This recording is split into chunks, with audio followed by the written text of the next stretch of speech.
Hei, anak lulusan SMA sepertimu tahu apa? Sana kembali mengepel lantai. Direktur Strategi Luar Negeri Perusahaan, Bima Aryateja, menatap Siti Aisyah dari atas ke bawah dengan nada suara yang penuh kekesalan. Kau pikir kau selevel denganku? Di Nusantara Karya Jaya, NKJ, Group, sebuah konglomerasi raksasa yang dipenuhi oleh lulusan universitas top dalam dan luar negeri, seorang petugas cleaning service lulusan SMA sama sekali tidak dianggap sebagai manusia. Di ruang konferensi besar yang disaksikan oleh ratusan eksekutif dan wartawan, sebuah kontrak bernilai triliunan rupiah berada di ambang kehancuran. Biar saya yang menerjemahkannya. Mendengar ucapan Siti Aisyah, sang petugas kebersihan, semua orang di ruangan itu tertawa mencibir. Namun 5 menit kemudian, segalanya mulai berbalik 180 derajat. Sebelum kita memulai cerita hari ini, mohon dukung kami dengan subscribe dan like. Tinggalkan komentar dari kota mana Anda mendengarkan cerita ini, dan semoga kebahagiaan mekar seperti bunga di tempat Anda berada. Waktu menunjukkan pukul 5.30 pagi. Aisyah tiba di lobi kantor pusat NKJ Group di kawasan Sudirman, Jakarta, sambil mendorong troli kebersihannya. Matahari belum terbit dan jalanan di luar masih gelap, tetapi lobi gedung itu sudah benderang oleh lampu hias yang menyala sepanjang hari. Aisyah mengeluarkan kain pel dan cairan pembersih dari trolinya, menyusun rencana area yang harus dibersihkannya. Hari ini di dalam kepala. Lantai marmer lobi lantai 1, koridor VIP lantai 2, ruang konferensi dan kafe di lantai 3, serta toilet khusus eksekutif. Tangan Aisyah sudah lama menjadi kasar karena terlalu sering bersentuhan dengan deterjen dan air dingin. Di punggung tangannya terdapat bekas luka pecah-pecah. Di sana-sini, dan di bawah kuku-kukunya, ada noda yang tak mau hilang sekeras apa pun ia menyikatnya. Aisyah berlutut di lantai dan mulai mengepel. Lantai marmer itu luas dan licin, tetapi banyak noda di sudut-sudutnya. Terutama, di depan pintu putar, di mana bekas sepatu orang-orang yang keluar masuk, sepanjang hari telah berubah menjadi hitam. Aisyah membungkukkan punggungnya, menggosok noda-noda itu satu persatu. Setelah sekitar 1 jam, tulang punggungnya mulai terasa ngilu. Namun, Aisyah tidak berdiri untuk meregangkan pinggangnya. Entah ada yang melihat atau tidak, menyelesaikan pekerjaannya dengan teliti hingga akhir adalah prinsip Aisyah. Tepat pukul 7.00 pagi, para karyawan mulai berdatangan. Orang-orang berpakaian rapi dengan kartu identitas tergantung di leher mendorong pintu putar. Setiap kali mereka lewat, Aisyah menepi dan menundukkan kepala. Ia menyembunyikan tangannya yang memegang kain pel di belakang troli. Dengan pandangan mata hanya tertuju ke lantai, tak satu pun karyawan yang menatap Aisyah. Atau lebih tepatnya, kalaupun mereka melihatnya, mereka tidak memandangnya sebagai manusia. Sorot mata mereka hanya menganggapnya sebagai bagian dari latar belakang lobi yang sedang dibersihkan. Tak ada yang menyapanya, dan Aisyah pun tak pernah memulai pembicaraan. Hari itu, suasana kantor pusat jauh lebih sibuk dari biasanya. Ada persiapan, penyambutan delegasi perwakilan bisnis dari luar negeri. Di satu sisi lobi, diletakkan rangkaian bunga yang mewah, dan meja resepsionis VIP telah dilapisi. Taplak meja berwarna emas. Sejak subuh, Aisyah dengan teliti merapikan area tersebut. Jika ada kelopak bunga yang jatuh, ia langsung memungutnya. Jika ada debu di sudut meja, ia mengelapnya dengan kain lembut. Sekitar pukul 9.00 pagi, staf panitia acara turun berbondong-bondong. Mereka memeriksa area resepsionis yang telah dirapikan Aisyah dan mengangguk puas. Namun tak satu pun yang mengucapkan terima kasih padanya. Malah, seorang staf melihat Aisyah dan berkata, "Hei cleaning service, kalau delegasinya datang, jangan berani-berani menampakkan diri di area ini, paham?" Aisyah menjawab dengan kepala tertunduk, "Baik Pak, saya mengerti." Staf itu membalikkan badan setelah melontarkan kalimat tersebut. Aisyah mendorong trolinya mundur ke ujung koridor. Ada rasa pahit menyadari bahwa orang pertama yang diusir dari ruangan yang telah ia persiapkan dengan susah payah selama berjam-jam adalah dirinya sendiri. Namun, wajahnya tidak menunjukkan emosi apapun. Naik ke koridor VIP di lantai 2, Aisyah mulai membersihkan karpet. Saat ia perlahan mendorong vacuum cleaner, seorang eksekutif berjas terlihat berjalan dari arah berlawanan. Aisyah segera mematikan mesinnya dan menepi ke sudut lorong. Eksekutif itu melirik Aisyah dan berkata dengan wajah kesal, "Bawa kain pelmu, dan cepat minggir dari sini. Ini jalur VIP." Aisyah kembali menundukkan kepala. "Maafkan saya Pak." Tanpa mendengarkan jawabannya, eksekutif itu berlalu. Aisyah menatap punggung pria itu sejenak sebelum menyalakan mesin sedot debu lagi. Tangannya mencengkeram gagang mesin dengan kuat, tetapi wajahnya tetap datar. Menjelang jam makan siang, suasana kantor semakin sibuk. Direktur Strategi Luar Negeri, Bima Aryateja, memimpin anak buahnya melintasi lobi dengan langkah panjang yang penuh percaya diri dan suara yang lantang. Aisyah berdiri di sudut lorong, mengamati rombongan itu. Saat melewati ruang perjamuan VIP, Bima tiba-tiba menghentikan langkahnya. Lalu, entah sengaja atau tidak, ia menginjak tepi karpet yang baru saja dibersihkan Aisyah dengan tumit sepatunya. Tanah dari sol sepatunya tercetak jelas di atas karpet yang bersih. Tanpa menoleh, Bima berkata kepada Aisyah, "Bersihkan ini lagi." Aisyah menggigit bibirnya erat-erat. Namun, jawabannya tetap sama. "Baik, Pak." Mendengar itu, Bima langsung melangkah pergi tanpa henti. Aisyah kembali, berlutut, menggosok karpet tersebut. Air menetes dari tangannya yang memeras kain pel, tetapi sorot mata Aisyah tampak dingin dan tenggelam dalam pikirannya sendiri. Sore harinya, pintu ruang acara terbuka lebar. Di dalam, terlihat staf yang sibuk membawa dokumen panduan berbahasa asing. Saat melewati koridor, Aisyah melirik ke arah ruangan itu. Sebuah tumpukan dokumen di atas meja tampak terjatuh ke lantai. Aisyah ragu sejenak, lalu perlahan mendekat dan memungut dokumen itu. Itu adalah draft kontrak yang ditulis dalam campuran bahasa Inggris dan bahasa Arab. Mata Aisyah dengan cepat memindai tulisan di atas kertas tersebut.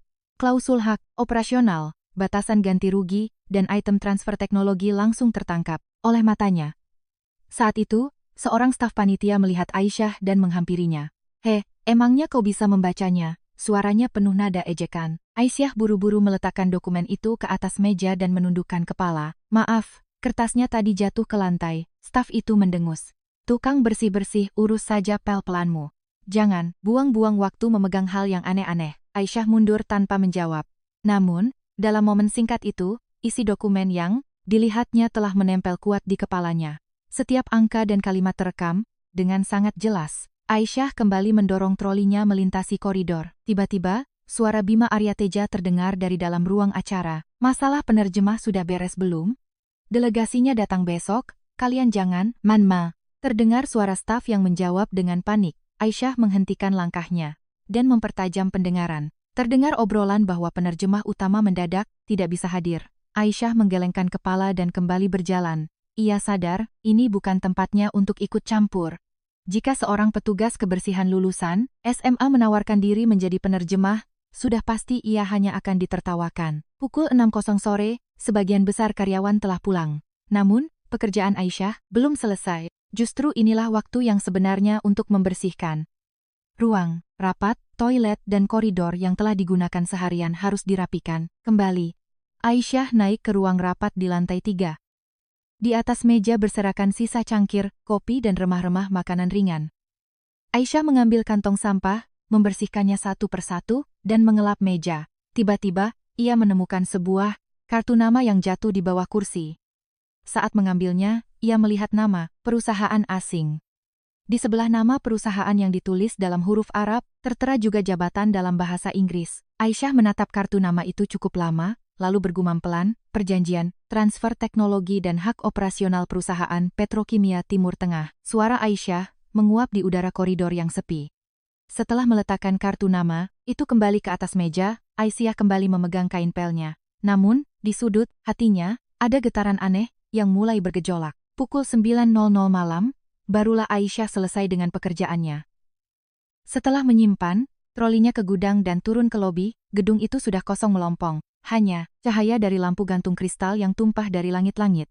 Aisyah berhenti sejenak di tengah lobi. Di ruangan yang ia bersihkan dan rapikan dari subuh hingga malam ini, tak satu pun orang yang tahu namanya. Orang-orang memanggilnya cleaning service, outsourcing, atau bahkan tidak bertanya siapa namanya sama sekali. Aisyah berjalan menuju pintu keluar. Begitu ia mendorong pintu putar, angin malam Jakarta yang dingin menerpa wajahnya. Ia merapatkan kerah jaketnya dan berjalan menuju stasiun KRL komuter lain. Di dalam kereta yang membawanya pulang, Aisyah menatap keluar jendela. Wajahnya terpantul samar di kaca gerbong kereta yang membelah kegelapan. Wajah yang lelah, tetapi sorot matanya masih hidup. Aisyah berpikir dalam diam, akankah tiba saatnya aku dipanggil dengan namaku sendiri, bukan sebagai tukang bersih-bersih, tapi sebagai Siti Aisyah. Namun, ia segera menggelengkan kepala, menghapus pikiran itu. Bertahan hidup, saat ini saja sudah cukup menguras tenaganya. Di rumah kontrakan, ibunya yang sakit sedang menunggunya, dan ada adiknya, Bayu, yang harus dibayar biaya sekolahnya. Jika Aisyah kehilangan pekerjaan ini, seluruh keluarganya bisa hancur. Karena itulah Aisyah bertahan. Meski dihina, diabaikan, atau hasil kerjanya direbut, ia tetap bertahan. Ia belajar cara diam sambil mengepel lantai, belajar cara hidup seolah menjadi orang yang tak kasat mata. Tetapi Aisyah tidak tahu, ia sebenarnya bukanlah orang yang tak kasat mata. Ia hanya berdiri di tempat yang belum tersentuh cahaya. Dan segera, cahaya itu akan menyinarinya. Siti Aisyah sebenarnya bukanlah orang yang tidak punya keahlian. Sebaliknya, ia sangat kompeten. Dulu saat ia masih kecil, ayah Aisyah menjalankan bisnis ekspor-impor kecil-kecilan. Ayahnya bukanlah tipe bos yang duduk di kantor mewah, melainkan pengusaha lapangan yang langsung terjun ke pelabuhan Tanjung Priok, gudang logistik di Tanjung Perak, hingga ke pameran-pameran dagang di Dubai. Aisyah tumbuh besar mengikuti ayahnya. Sejak kelas 5 SD, setiap kali liburan, sekolah tiba, ayahnya akan membawa Aisyah ke pelabuhan, atau terkadang ke aula pameran di Dubai. Ketika anak-anak lain pergi ke taman hiburan, Aisyah berdiri di antara tumpukan kontainer. Ketika teman-temannya pergi ke tempat bimbingan belajar, Aisyah duduk di sebelah para pembeli asing. "Aisyah, kau dengar apa yang bapak itu katakan?" Ayahnya sering bertanya. Awalnya tentu saja Aisyah tidak mengerti. Tetapi ayahnya selalu menjelaskannya, perlahan-lahan. Bapak itu baru saja menanyakan jadwal pengapalan. Kapan barangnya bisa dinaikkan ke kapal. Nah, kalau yang ini namanya L, C, atau Letter of Credit, itu cara yang aman untuk mengirim dan menerima uang antara negara, nak. Nah, penjelasan ayahnya selalu konkret dan terasa hidup, bukan bahasa Inggris yang dipelajari dari buku, melainkan bahasa Inggris yang hidup di lapangan. Bukan istilah perdagangan dari buku teks, melainkan kalimat-kalimat yang benar-benar digunakan dalam kontrak. Begitulah cara Aisyah menyerap bahasa asing secara alami.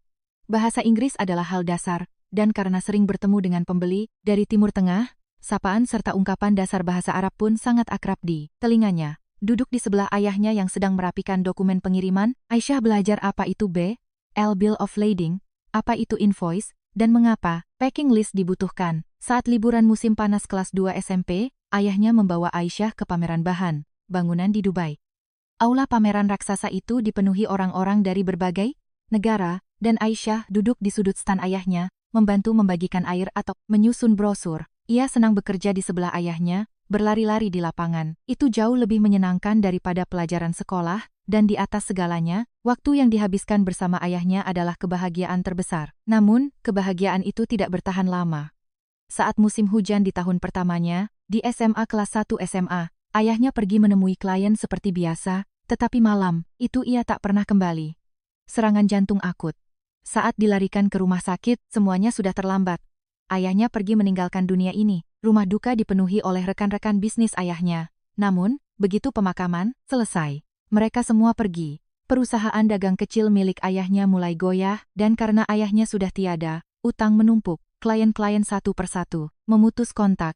Ibu Aisyah dalam sekejap menjadi sasaran para penagih utang. Rumah mereka disita oleh bank, dan keluarga itu harus pindah ke kontrakan kecil yang sempit.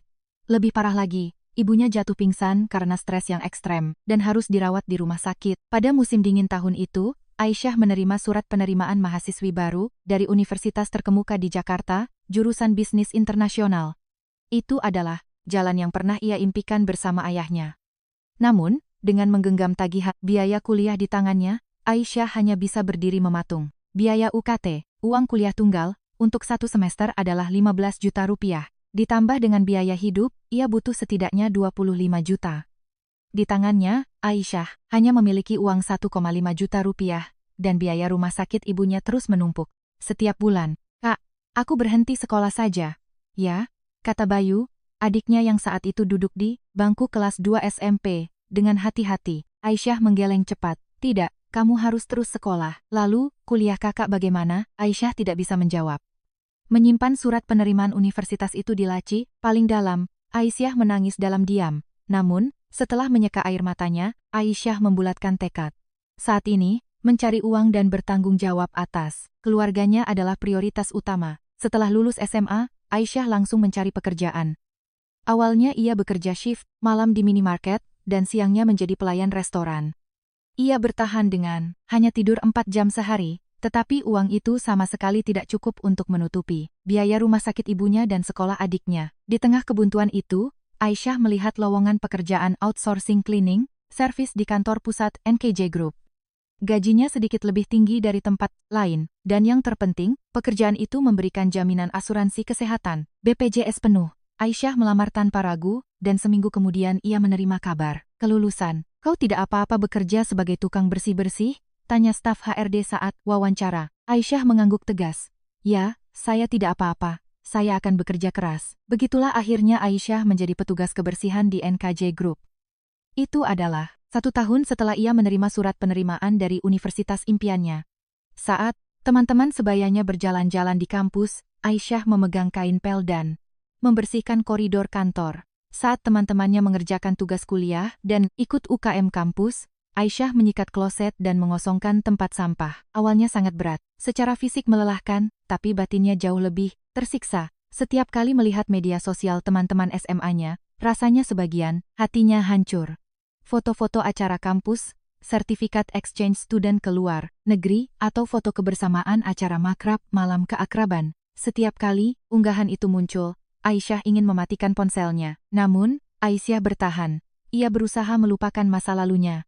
Sebaliknya, ia fokus pada kenyataan di depan mata, merawat ibunya yang sakit, membiayai sekolah adiknya, dan membayar uang sewa rumah setiap bulan. Sambil menjalani itu semua, Aisyah menyadari satu hal, apa artinya bekerja sebagai cleaning service di kantor pusat NKJ Group. Di tempat ini, Aisyah adalah manusia tembus pandang. Orang-orang tidak melihatnya, dan jika melihatnya pun, mereka tidak akan mengingatnya.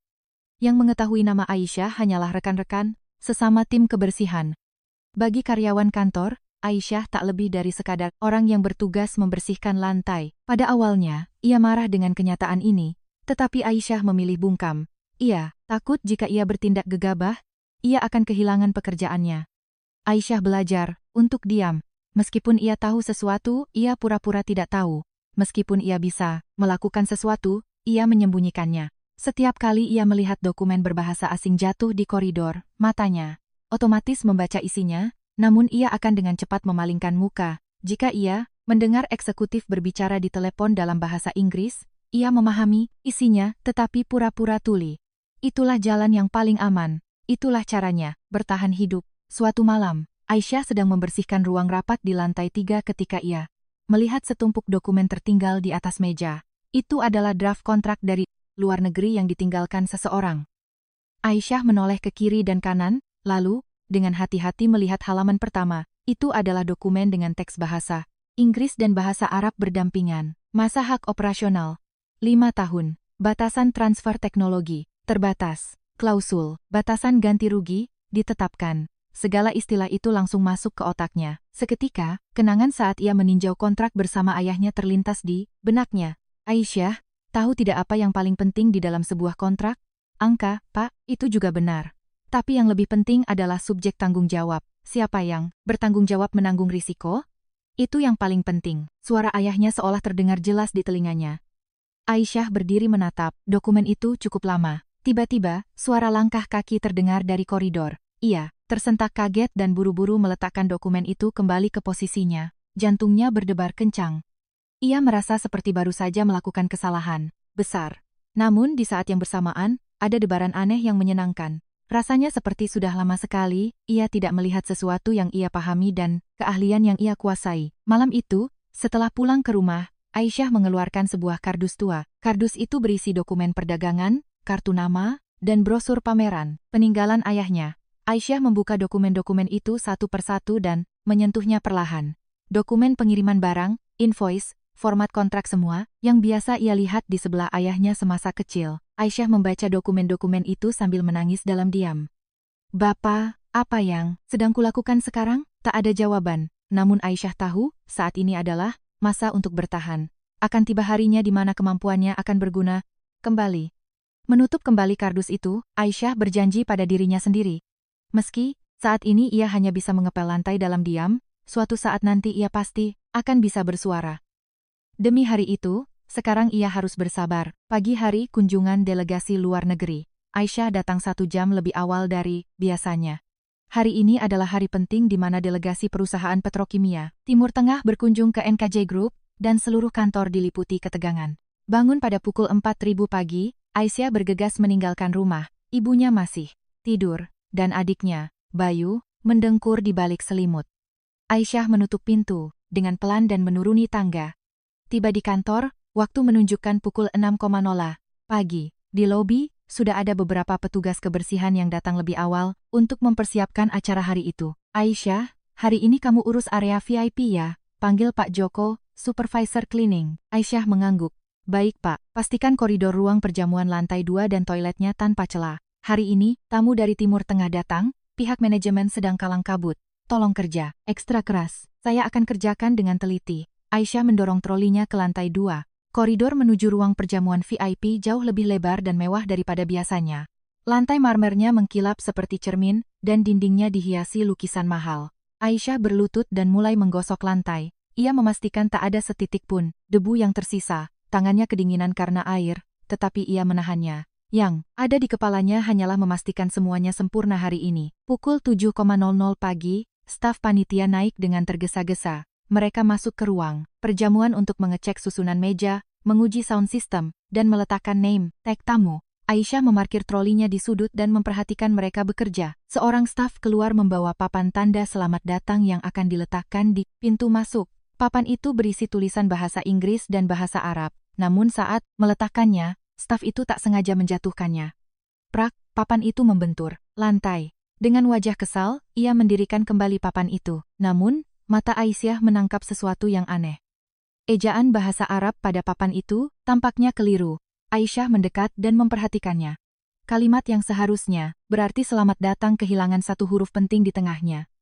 Jika dibiarkan seperti ini, artinya bukan selamat datang, melainkan kata yang bernada mengusir, mirip dengan pergilah. Aisyah ragu sejenak. Haruskah aku memberitahunya, atau biarkan saja? Akhirnya, ia memberanikan diri membuka mulut. Maaf permisi, apa? Sahut staf itu ketus sambil menoleh. Aisyah menunjuk ke arah papan. Ejaan bahasa Arab di tulisan ini sepertinya sedikit aneh. Staf itu menatap Aisyah dari ujung kepala sampai ujung kaki lalu mendengus. Sinis. Sejak kapan tukang bersih-bersih paham bahasa Arab? Ah, bukan begitu. Kebetulan dulu saya pernah. Sudah. Jangan sok tahu. Lanjutkan saja mengepel. Sana. Staf itu mengibaskan tangannya mengusir Aisyah. Aisyah menutup mulutnya dan mundur. Hatinya terasa sesak tetapi ia tidak melanjutkan kata-katanya. Lagi pula, mereka pasti tidak akan percaya. Pukul 9.00 pagi, gedung kantor benar-benar berubah layaknya medan perang. Para direktur berlalu lalang, sekretaris berlarian membawa dokumen, dan petugas keamanan disiagakan di setiap pintu. Aisyah mundur ke ujung koridor dan berdiri, dalam diam. Tepat saat itu, Bima Aryateja memimpin anak buahnya melewati lorong. Di tangannya terdapat tumpukan dokumen tebal. Wajahnya tegang, namun penuh ambisi. Penerjemahnya sudah datang, tanya Bima kepada staf di sebelahnya. Itu, Pak Direktur, kita punya masalah. Masalah apa? Penerjemah utama kita mendadak mengabarkan tidak bisa datang. Beliau terkena radang usus buntu akut. Wajah Bima memerah karena marah. Kau bilang apa barusan? Delegasi sampai 2 jam lagi. Maafkan kami Pak, kami sedang sibuk mencari penerjemah pengganti sekarang. Mencari? Kau pikir cari penerjemah khusus bisnis Timur Tengah segampang beli gorengan? Suara Bima menggema di sepanjang koridor. Aisyah, yang bersembunyi di balik troli, mendengar percakapan itu. Jantungnya berdegup kencang.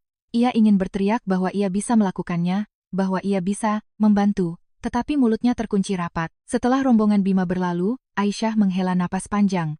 Saat itu, seorang staf acara menghampirinya.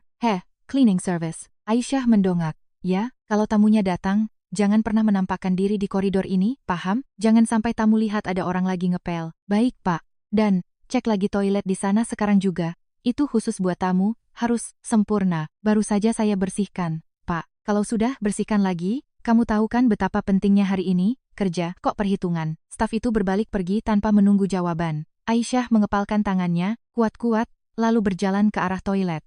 Meski toilet itu sudah kinclong, ia mulai menggosoknya lagi dari ujung ke ujung, menyikat kloset, mengelap kaca, dan mengepel lantai, sambil bergumam pada dirinya sendiri, tahan, Siti Aisyah, bersabar, adalah yang terbaik saat ini. Pukul 11.00, persiapan di lobi lantai 1 telah usai. Bunga-bunga mewah, taplak, meja emas, dan hidangan kelas atas tertata rapi. Di ruang yang telah Aisyah persiapkan dari subuh dengan segenap hatinya itu, Kini ia tak punya tempat untuk sekadar berdiri. Aisyah turun ke koridor belakang di lantai dasar dan memarkir trolinya. Dari sana, ia bisa melihat lobi dari kejauhan. Para eksekutif berpakaian rapi berbaris menyambut tamu, sementara security menjaga pintu. Saat itu, seorang manajer berjalan mendekatinya. Aisyah buru-buru menunduk. "Hei, petugas kebersihan." "Ya, Pak. Tamu mau datang, kamu pindah ke sana. Pandangan jadi kurang enak, mending kamu sembunyi saja di ruang istirahat basement." Aisyah mengangguk tanpa suara. Manajer itu kembali ke lobi. Aisyah mendorong trolinya ke arah tangga bawah tanah. Sesampainya di ruang istirahat staf, cleaning service, ia duduk di pojok ruangan. Beberapa rekannya sudah ada di sana. Mereka sedang beristirahat karena dilarang berkeliaran. "Aisyah, kamu juga disuruh ke sini?" sapa Mbak Yuni, seniornya di tim kebersihan. "Iya, Mbak. Katanya hari ini delegasi besar datang, makanya kita disuruh ngilang." "Yah, mau, gimana lagi, kan kita cuma kuli bersih-bersih." Mbak Yuni tersenyum getir. Aisyah ikut tersenyum, meski bibirnya terasa keluh. Siang harinya, terdengar suara keriuhan dari lantai atas. Sepertinya delegasi telah tiba. Aisyah menatap langit-langit. Di atas sana, orang-orang penting pasti sedang bersalaman, menerjemahkan dokumen, dan membicarakan kontrak miliaran rupiah. Bisakah Aisyah berdiri di sana? Jika ayahnya masih hidup, jika ia masuk universitas, jika ia bukan petugas kebersihan saat ini. Namun, semua itu hanyalah pengandaian yang tak ada artinya. Saat ini, Siti Aisyah hanyalah lulusan SMA yang bekerja sebagai petugas kebersihan, duduk di sudut basement sambil memandangi langit-langit. Sekitar pukul 2.00 siang, barulah staf acara turun ke bawah dan berkata, "Petugas kebersihan, kalian sudah boleh naik, tolong rapikan ruang perjamuan." Aisyah membawa trolinya kembali ke lantai 2. Pintu ruang VIP terbuka, dan di dalamnya meja-meja penuh dengan piring dan gelas kotor. Aisyah membawa kantong sampah besar dan masuk. Saat sedang membersihkan meja, ia melihat sebuah dokumen jatuh di bawah kursi. Ia mengambilnya, ternyata itu draft kontrak berbahasa asing. Tampaknya dokumen ini dipakai saat acara siang tadi. Aisyah memastikan sekelilingnya, lalu perlahan membuka halaman dokumen itu. Teks bahasa Inggris dan bahasa Arab berdampingan, menguraikan syarat-syarat operasional yang sangat padat. Matanya dengan lincah membaca deretan kalimat itu. Namun, ada yang aneh. Durasi hak operasional tertulis 5 tahun di teks utama. Namun di catatan kakinya, footnote, tertera 7 tahun, klausul ganti rugi, pun ambigu. Subjek yang harus bertanggung jawab tidak ditulis dengan jelas, yang sangat mungkin memicu sengketa di kemudian hari. Aisyah berdiri kaku sambil memegang kertas itu. Haruskah aku memberitahu seseorang? Tapi kepada siapa? Siapa yang mau mendengarkan omongan tukang pel? Saat itu, terdengar suara Bima Aryateja dari luar ruangan. "Acara resepsi hari ini sukses. Kita tinggal tuntaskan penandatanganan kontrak minggu depan. Pak Direktur, apakah masalah penerjemah sudah beres?" "Belum. Masih dicari darurat, bikin pusing saja." Aisyah meletakkan kembali dokumen itu ke atas meja dengan pelan, lalu kembali memungut sampah. Ia tahu kapasitasnya. Namun, rasa sesak di dadanya semakin membesar. 1 minggu berlalu. Kantor pusat NKJ Group semakin sibuk menjelang penandatanganan kontrak final. Delegasi Timur Tengah akan datang lagi hari ini untuk menandatangani dokumen kesepakatan akhir. Aisyah memulai pekerjaannya dari subuh seperti biasa. Tapi sepanjang minggu ini, hatinya gelisah. Klausul kontrak yang ia lihat di ruang perjamuan waktu itu terus berputar di kepalanya.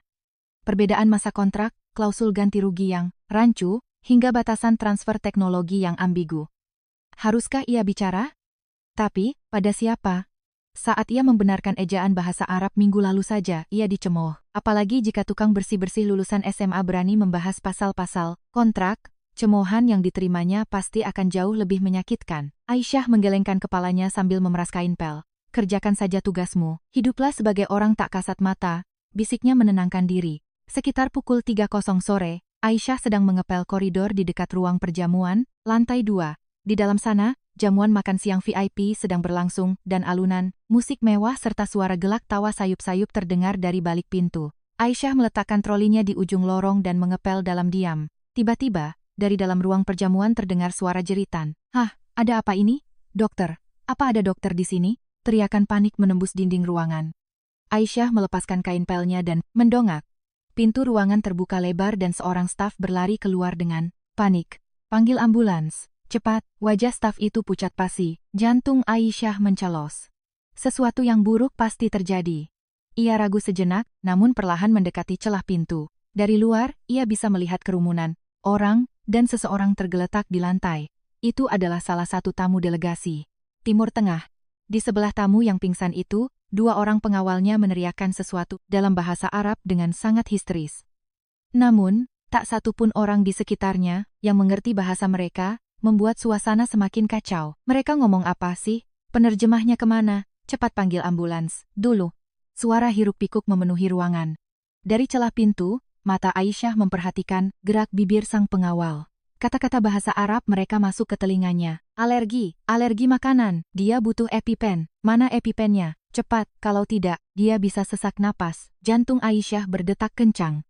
Orang-orang itu bukan sedang marah, mereka sedang memohon pertolongan. Jika itu reaksi alergi akut, anafilaksis, tindakan medis harus segera dilakukan. Terlambat beberapa menit saja nyawanya melayang. Aisyah menggigit bibirnya dengan kuat. Haruskah ia masuk? Apa jadinya jika ia, yang berpakaian seragam cleaning service ini masuk ke sana? Apa dia akan diusir, lagi, ditertawakan lagi? Tapi, ada nyawa manusia yang sedang kritis di dalam sana. Aisyah tak ragu lagi. Ia meninggalkan trolinya dan mendorong pintu ruang perjamuan itu. Di bawah lampu gantung mewah, puluhan pasang mata menatap Aisyah. Sangat tidak pantas melihat seorang wanita berseragam cleaning service melangkah masuk di tengah kerumunan eksekutif berjas dan tamu-tamu penting. Hei, kenapa tukang bersih-bersih masuk ke sini?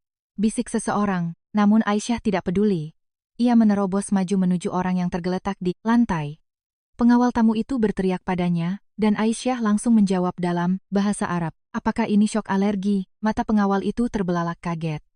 Ia mengangguk cepat dan merespons panik. Benar, dia alergi kacang. Sepertinya ada kacang di makanannya. Apa Anda bawa EpiPen? Ada di tas, tapi saya panik dan tidak tahu di mana posisinya. Aisyah dengan cepat menyapu pandangannya ke sekeliling. Ia melihat sebuah koper, dokumen hitam di bawah meja. Apakah itu tasnya? Iya. Aisyah langsung membuka tas itu dan menggeledah isinya. Di sela-sela dokumen, ia menemukan alat suntik EpiPen kuning. Ia memberikannya kepada pengawal itu. Cepat suntikkan. Di paha bagian luar, pengawal itu mengambil EpiPen dan langsung menyuntikkannya ke paha bosnya. Sekitar 10 detik kemudian, napas korban yang tadinya tersengal-sengal mulai stabil. Aisyah kembali bertanya dalam bahasa Arab, apakah tim medis sedang perjalanan? Sudah hubungi 112 atau ambulans terdekat? Sudah. Kami sudah minta tolong dipanggilkan ambulans. Terima kasih. Sungguh terima kasih. Pengawal itu menggenggam tangan Aisyah dengan erat, berulang kali mengucapkan terima kasih. Aisyah berbalik ke arah para staf NKJ Group dan berbicara dalam bahasa Indonesia. Beliau mengalami syok alergi akut. EpiPen sudah disuntikkan, kondisinya sekarang mulai stabil. Tapi ambulans harus tetap datang agar beliau segera dibawa ke rumah sakit. Para eksekutif dan staf menatap Aisyah dengan mulut ternganga. Orang-orang yang tadi kalang kabut kini terdiam. Mereka tak percaya bahwa seorang wanita berseragam cleaning service baru saja menenangkan situasi kritis dengan bahasa Arab yang fasih. Saat itulah, dari bagian belakang ruangan, seseorang berjalan maju dengan perlahan. Ia adalah Direktur Utama NKJ Group, Haris Kusuma. Pria parubaya itu menatap Aisyah lurus-lurus dan bertanya, apakah Anda yang baru saja mengendalikan situasi ini? Aisyah menundukkan kepalanya. Ya, Pak. Saya kebetulan mengerti apa yang diteriakkan oleh pengawal beliau. Anda bisa bahasa Arab? Hanya sedikit, Pak. Haris Kusuma memandangi Aisyah cukup lama. Sorot matanya tidak biasa. Ada rasa penasaran, kekaguman, dan juga emosi lain yang lebih dalam. Siapa nama Anda? Siti Aisyah. Pak, Siti Aisyah. Dari departemen mana? Saya dari tim pekerja outsourcing cleaning service. Ruangan itu kembali berdengung. Bisik-bisik merendahkan terdengar setelah kata cleaning service diucapkan. Namun, Haris Kusuma tidak peduli. Berkat Anda hari ini, perusahaan kita terhindar dari bencana besar. Terima kasih. Haris menundukkan kepalanya sebagai tanda hormat. Melihat Direktur Utama melakukan itu, para eksekutif di sekitarnya pun ikut menundukkan kepala. Aisyah gelagapan dan mengangkat tangannya. Tidak, Pak. Saya cuma melakukan apa yang saya dengar. Tak lama kemudian, para medis tiba.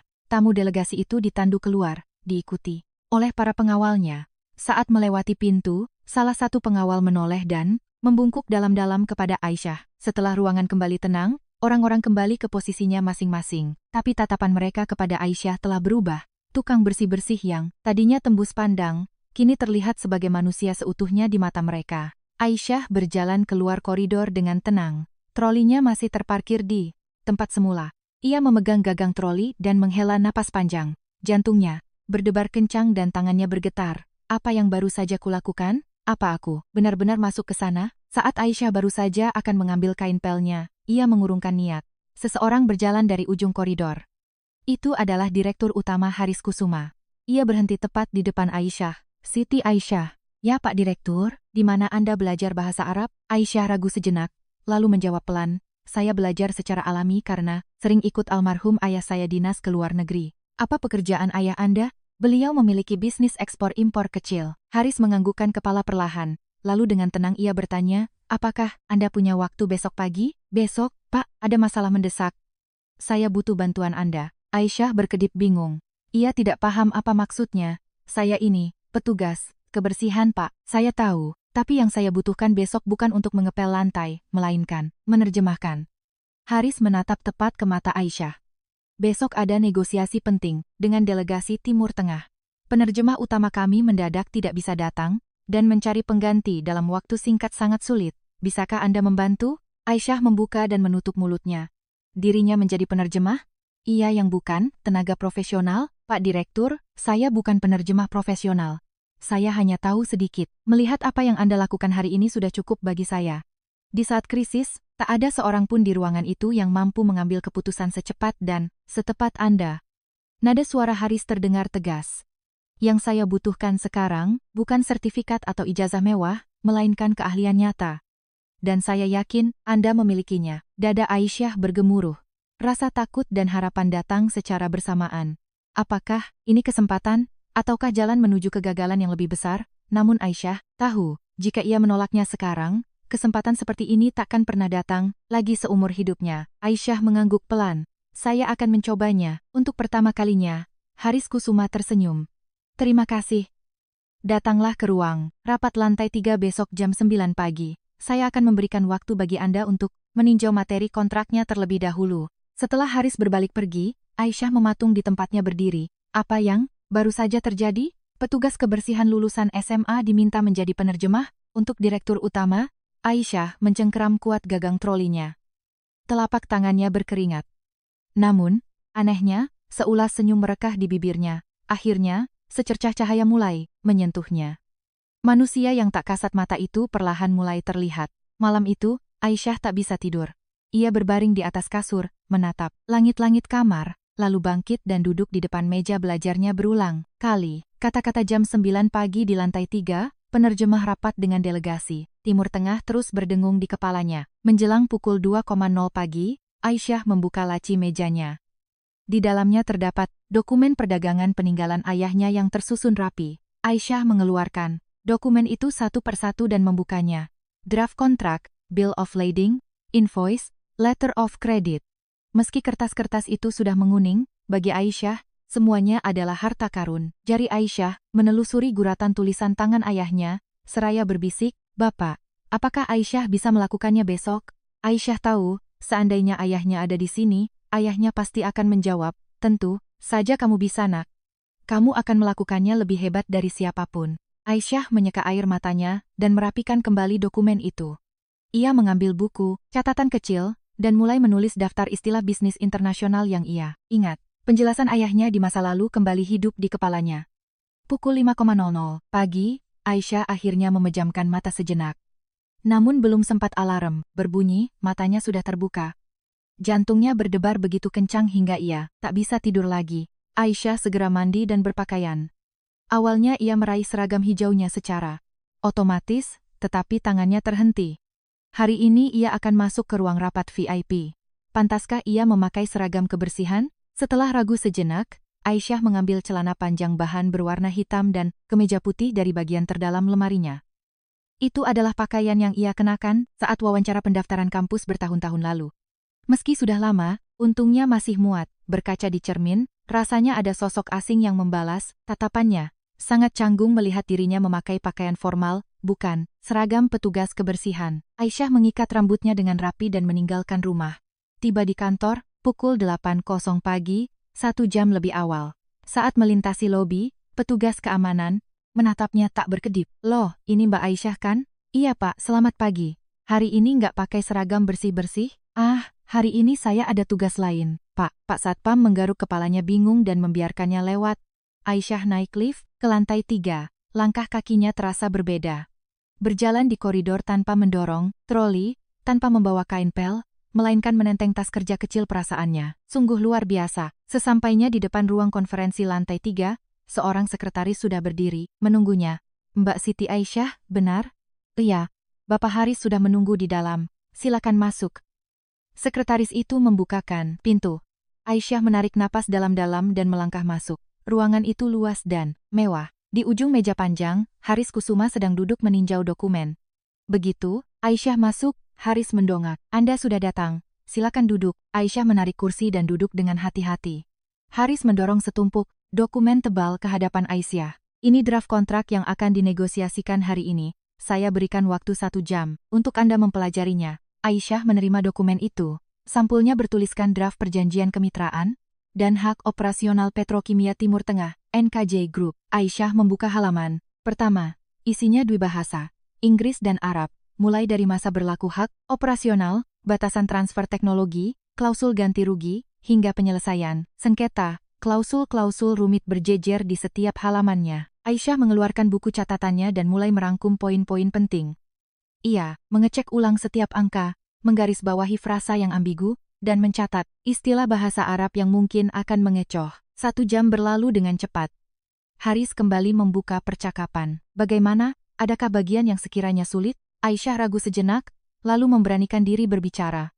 Pak Direktur, bolehkah saya menanyakan satu hal? Silakan. Ini terkait klausul masa hak operasional di halaman 5, di teks utama tertulis 5 tahun. Namun di bagian footnote catatan kaki, angkanya tertulis 7 tahun. Mata Haris menajam seketika. Lalu di halaman 8, tentang klausul ganti rugi, sepertinya subjek yang bertanggung jawab tidak disebutkan secara spesifik. Jika ditandatangani seperti ini, bisa berujung fatal jika terjadi perselisihan. Aisyah menghentikan ucapannya. Ia merasa terlalu lancang. Haris menatap Aisyah cukup lama, lalu seulas senyum tipis terukir di wajahnya. Analisis Anda sangat tajam. Sebenarnya, poin-poin itu yang menjadi perhatian utama saya. Hari ini, dalam negosiasi, kita harus menekan titik tersebut. Apakah Anda bisa menerjemahkannya dengan tepat? Aisyah mengangguk tegas. Saya akan melakukan yang terbaik. Pukul 10.00 pagi, delegasi Timur Tengah tiba. Aisyah mengikuti Haris masuk ke ruang rapat direksi. Saat pintu dibuka, belasan orang telah duduk di kedua sisi meja panjang. Di sebelah kiri adalah eksekutif NKJ Group, dan di sebelah kanan adalah delegasi Timur Tengah.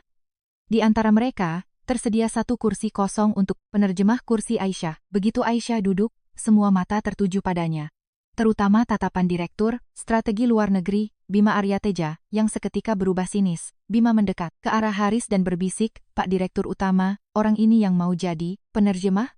Benar, tapi Pak, dia tidak punya lisensi profesional. Saya melihat sendiri kemampuannya kemarin.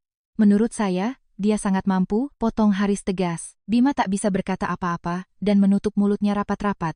Namun, ketidakpuasan tergambar jelas di wajahnya. Rapat pun dimulai.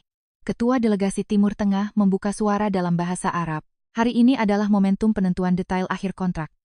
Mari kita mulai dari poin masa hak operasional. Aisyah menarik napas perlahan dan mulai menerjemahkan.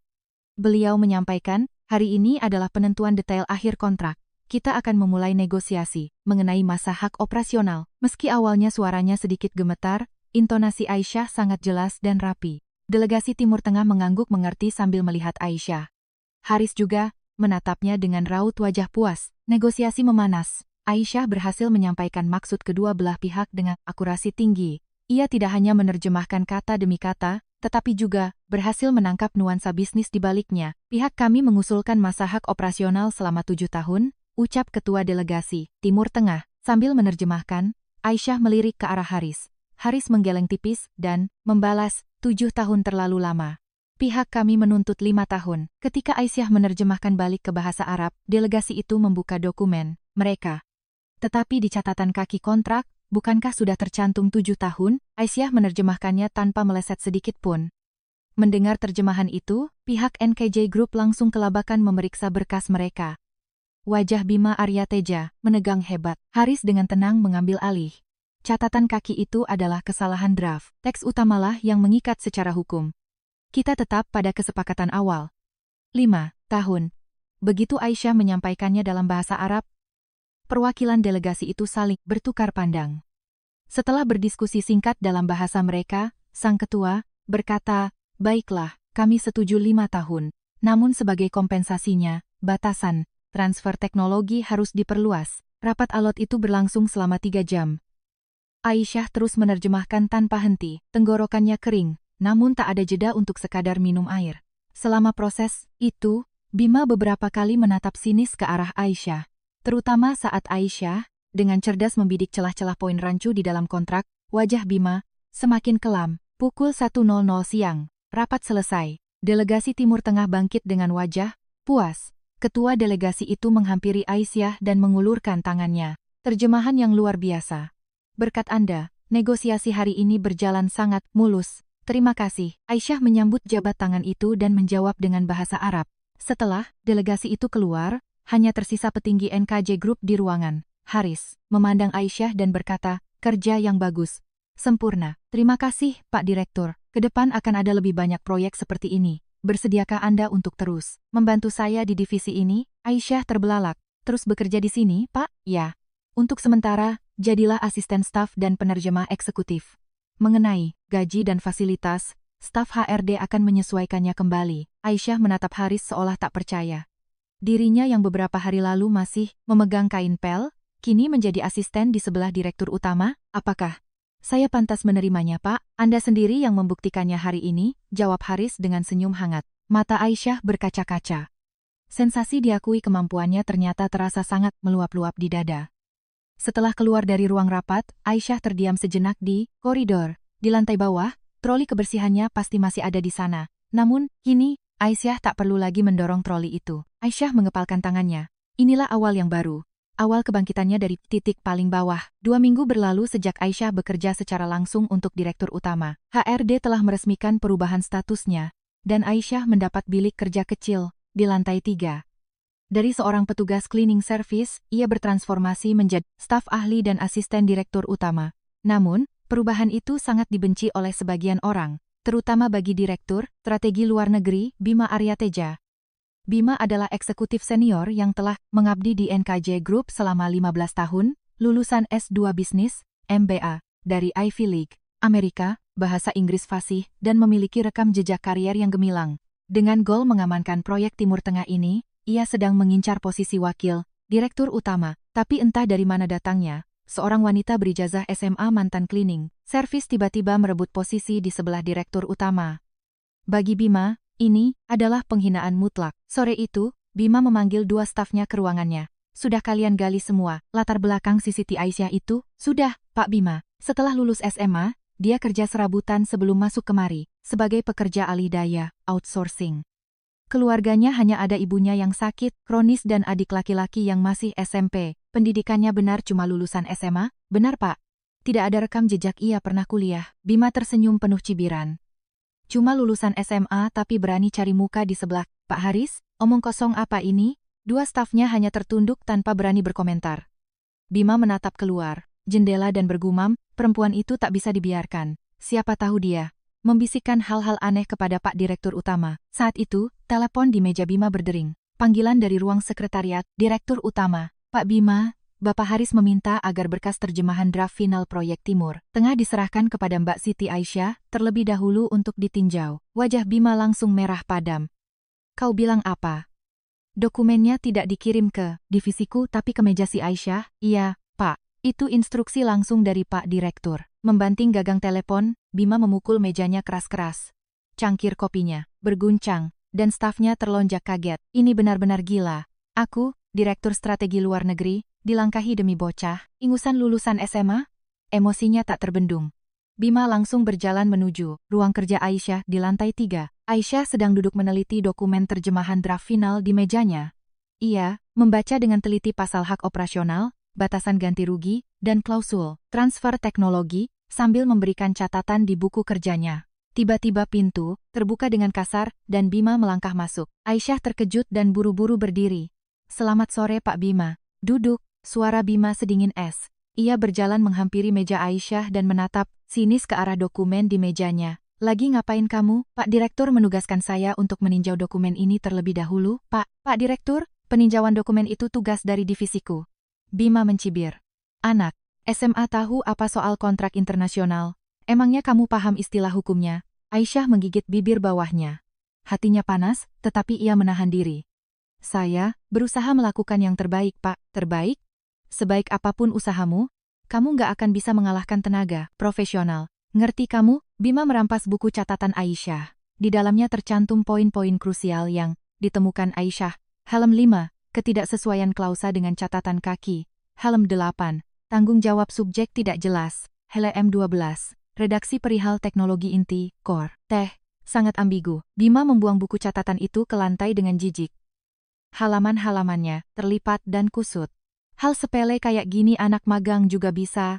Jangan buang-buang waktu. Aisyah menatap bukunya yang tergeletak di lantai, lalu mengepalkan tangannya di bawah meja.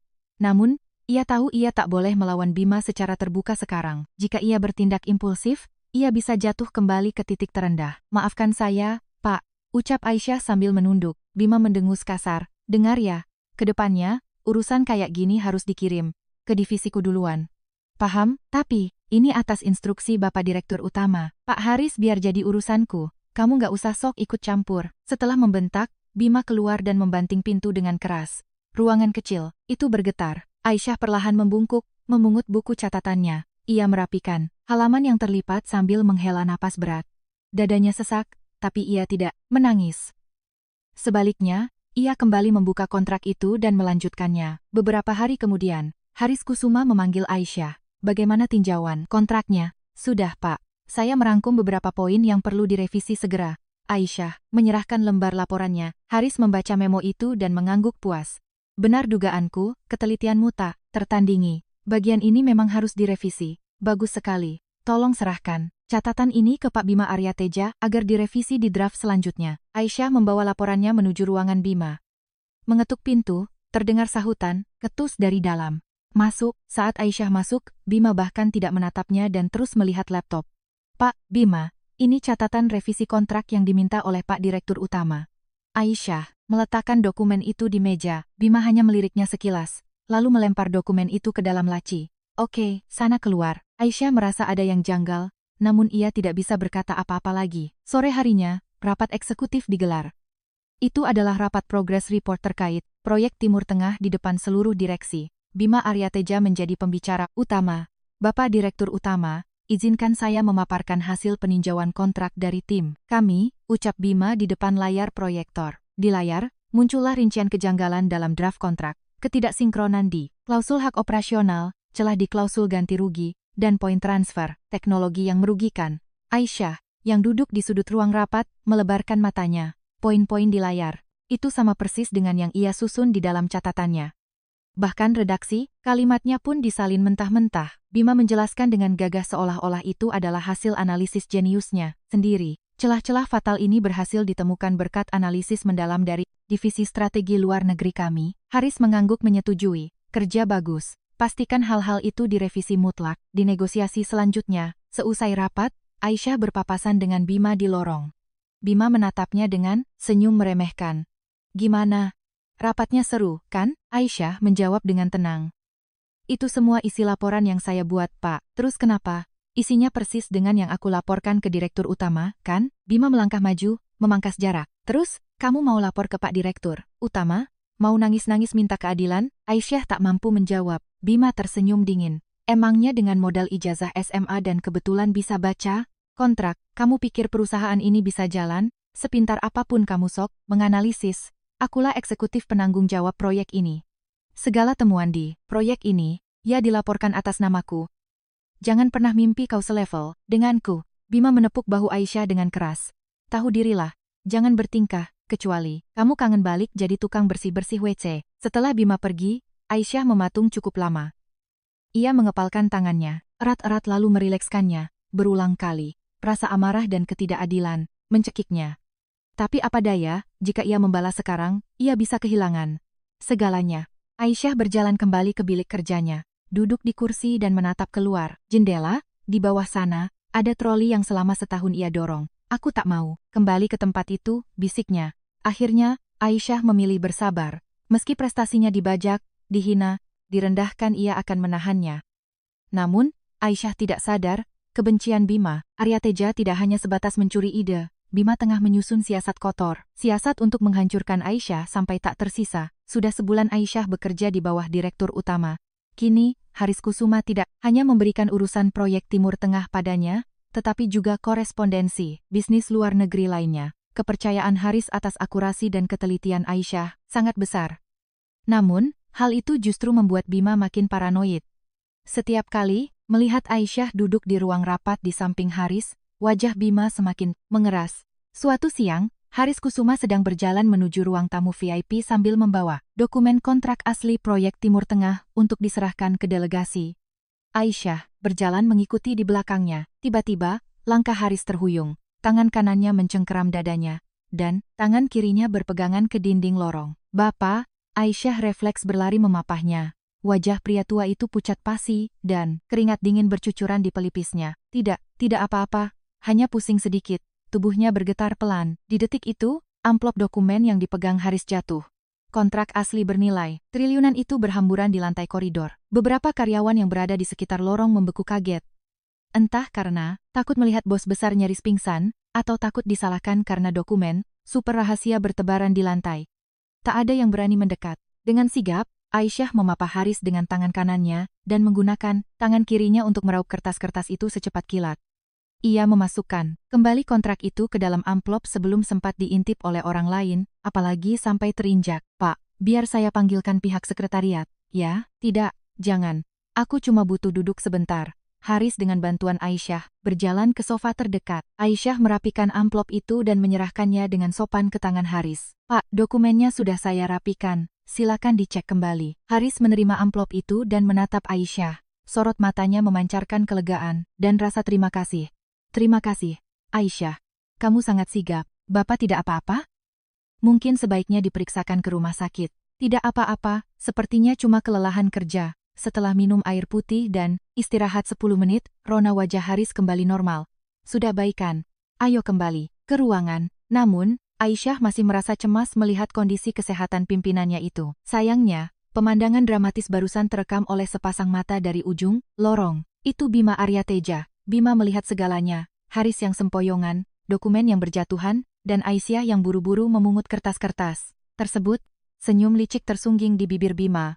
Inilah kesempatannya. Malam harinya, Bima mendatangi ruang kontrol keamanan, CCTV, kepala keamanan, berdiri menyambutnya. "Ada yang bisa dibantu, Pak Direktur?" "Coba putarkan rekaman CCTV koridor VIP lantai 3 sekitar jam 2 siang tadi." "CCTV, ada masalah apa, Pak?" "Ini perintah dari Pak Haris sendiri. Ada hal yang harus beliau verifikasi." Tanpa curiga, kepala keamanan memutar video tersebut. Di layar terlihat Haris, yang tiba-tiba sempoyongan, Aisyah yang berlari memapahnya, dan kertas yang berhamburan untuk kemudian dipungut dengan tergesa oleh Aisyah. Bima memicingkan mata, fokus pada momen saat tangan Aisyah menyentuh dokumen. "Nah, coba potong, capture, scene yang ini, bisa, bagian yang mana Pak?" Pas si Aisyah ini mengambil dokumen. Begitu video dicat, Bima mengangguk puas. "Kirim file potongannya ke emailku." "Sekarang?" "Baik Pak." Kembali ke ruangannya, Bima memutar file video itu dan membuka software video editor. Dengan culas, ia memotong adegan Aisyah yang menolong Haris. Ia mengedit durasinya, menyisakan hanya momen di mana Haris terlihat kesakitan bersandar di dinding, diikuti gambar Aisyah yang menerkam dokumen rahasia itu dengan ekspresi tergesa-gesa. Tanpa konteks utuhnya, video editan itu menciptakan narasi yang sepenuhnya berbeda. Seolah Aisyah dengan sengaja merebut dan menguasai dokumen rahasia. Perusahaan memanfaatkan kondisi direktur utama yang sedang sakit. Bima menyimpan file editan itu ke flash disk. Lalu keesokan paginya ia menghadap Haris Kusuma. "Pak Direktur Utama, ada hal genting yang harus saya laporkan." "Ada apa, Bima?" Bima meletakkan laptopnya dan menekan play. Wajah Haris berangsur-angsur, menegang melihat layar tersebut. Ini rekaman. Ini video CCTV kemarin siang saat Bapak hampir pingsan di koridor. Kami dari tim keamanan mengevaluasinya, dan sepertinya Siti Aisyah berusaha mengakses dokumen asli kontrak kita secara diam-diam. Haris menatap layar dengan mata memising. Memang terlihat seolah Aisyah secara agresif memunguti kertas. Namun Haris ingat kejadian kemarin, bahwa Aisyah menyelamatkannya. "Ini salah paham. Kemarin dia memapahku saat aku nyaris jatuh." "Memang terlihat seperti itu, Pak." Bima berhati-hati meracuni pikirannya. Tapi, Bapak tahu betul, kontrak asli itu berstatus sangat rahasia. Sebaik apapun niatnya, pihak tak berwenang tidak boleh menyentuhnya secepat itu. Apalagi, Aisyah itu baru sebulan lalu jadi tukang bersih-bersih outsourcing. Latar belakang keluarganya dan niat aslinya belum diverifikasi tim HRD secara mendalam. Haris terdiam.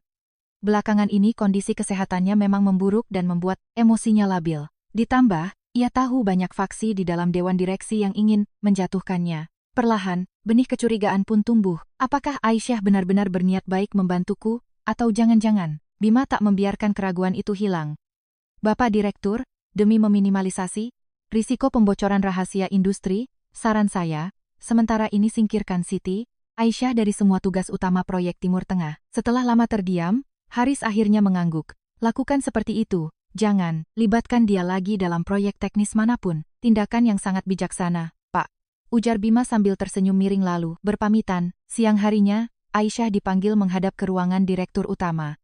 Begitu masuk, Aisyah bisa merasakan atmosfer di ruangan itu sangat dingin dan menyesakkan. Bapak memanggil saya? Duduklah, Aisyah. Nada suara Haris tidak sehangat biasanya, terdengar berjarak dan penuh kewaspadaan. Mulai hari ini, jangan libatkan diri di semua rapat dan tugas terkait negosiasi proyek.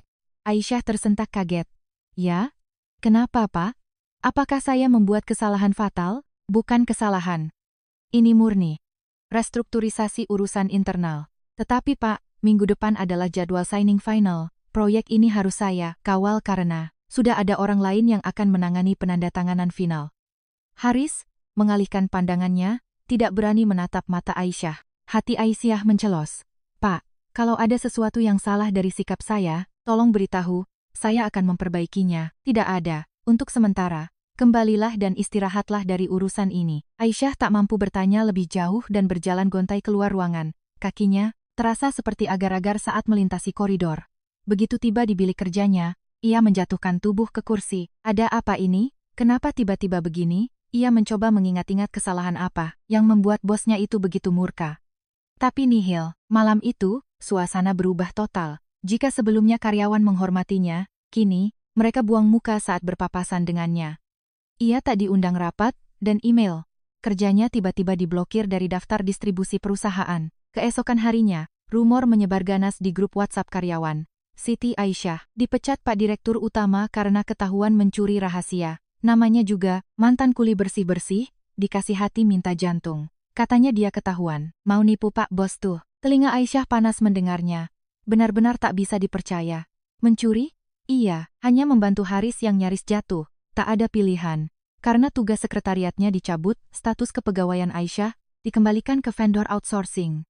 Ia kembali memakai seragam hijaunya dan ditugaskan di lobi lantai 1.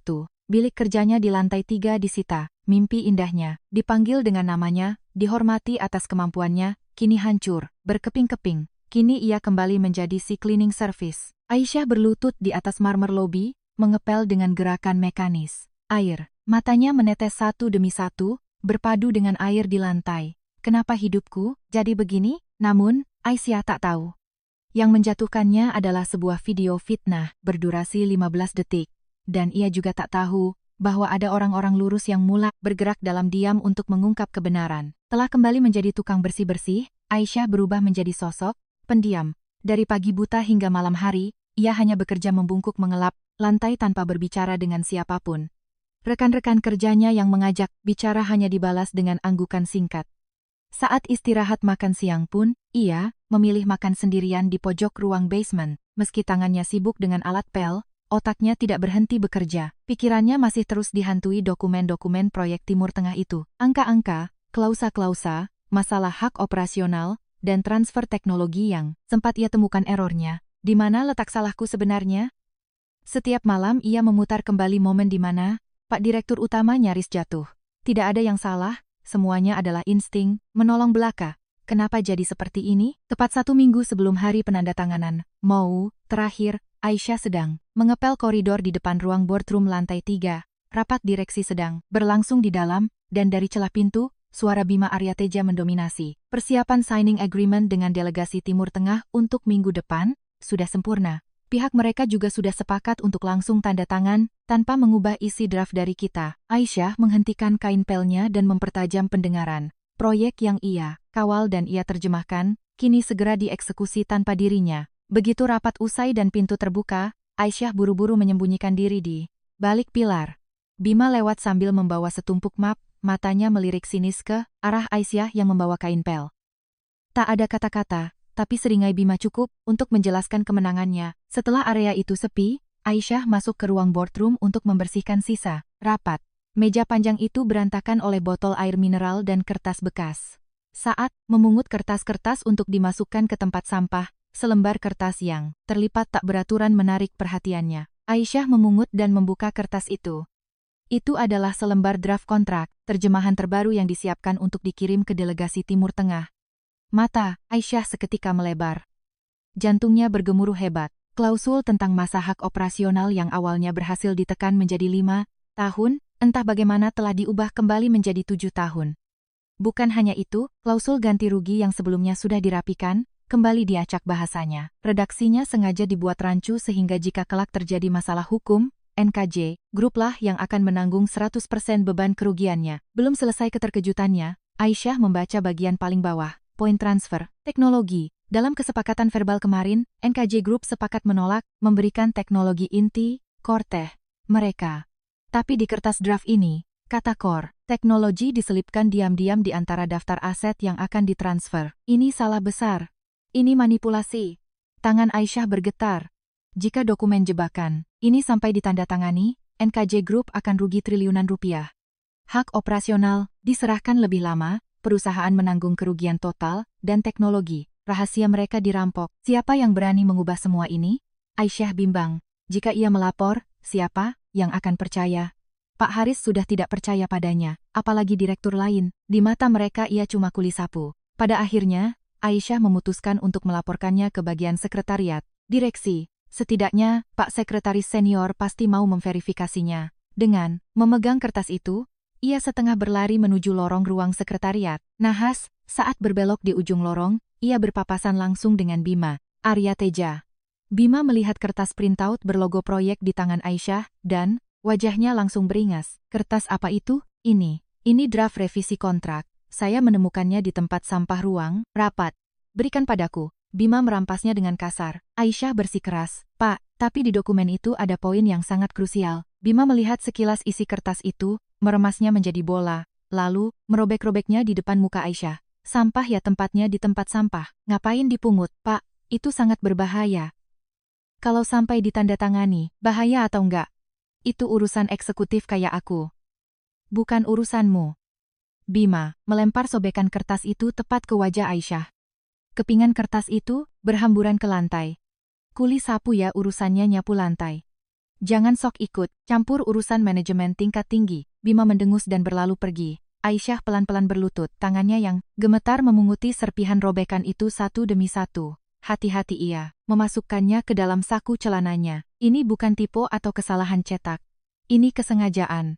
Seseorang mencoba menyabotase perusahaan dari dalam batin Aisyah. Malam itu, di kamar kontrakannya yang remang-remang, Aisyah menyatukan kembali sobekan kertas itu di atas meja seperti merangkai puzzle, lalu merekatkannya dengan selotip.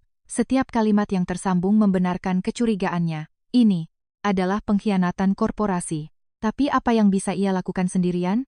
Bukti di tangannya hanyalah kertas, usang dari tempat sampah. Tidak akan ada yang percaya pada lulusan SMA yang bekerja sebagai buruh kebersihan. Namun di saat bersamaan, di dalam kantor pusat, roda perlawanan diam-diam sedang berputar. Sopir pribadi Haris Kusuma, Pak Sopian, yang telah mengabdi lebih dari 20 tahun, adalah sosok yang sangat jeli menilai karakter orang. Sejak awal, ia melihat di mata Aisyah tidak ada ambisi kotor, melainkan kejujuran dan rasa hormat yang tulus pada majikannya. Fakta bahwa Aisyah tiba-tiba ditendang ke lantai dasar, membuat insting Pak Sopian berbunyi keras. Ada yang gak beres, bisik Pak Sopian kepada Pak Hendra, Sekretaris Senior, Direktur Utama. Saya juga curiga, Pak Pian. Hubungan Pak Haris dan Aisyah sangat baik, tapi tiba-tiba hancur setelah laporan rahasia Pak Bima. Saya perhatikan tatapan Pak Bima belakangan ini agak licik. Mereka berdua mulai bergerak secara klandestin. Pak Sopian mendatangi ruang kontrol keamanan dengan alasan dari Direktur Utama. tolong putarkan rekaman. CCTV raw file, orisinal, lorong lantai 3 saat Bapak hampir pingsan tempo hari. Orisinal? Bukan yang tempo hari dikopi Pak Bima? Iya, yang orisinal tanpa potongan. Begitu video diputar, Pak Sopian melihat kebenarannya. Rekaman asli menunjuk dengan sangat jelas bahwa Haris hampir tumbang. Aisyah secara refleks menggunakan lengannya memapah Haris dengan sekuat tenaga agar tidak membentur lantai dan dengan sigap menyapu dokumen yang jatuh agar tidak terinjak. Tidak ada gestur mencuri seperti yang dituduhkan. Tolong cek log record sistemnya, siapa yang mengakses dan mendownload video ini. Sebelum saya, Kepala Keamanan mengecek komputer. Sistem mencatat, file ini diunduh ke ruang kerja Direktur Bima, lalu ada log aktivitas video editing program di jam yang sama dari komputer Pak Bima. Pak Sopian mengangguk tegas. Semuanya jelas sudah. Video itu hasil rekayasa Bima Aryateja. Hari penandatanganan final tinggal menghitung jam. Bima sudah yakin akan menang, mutlak.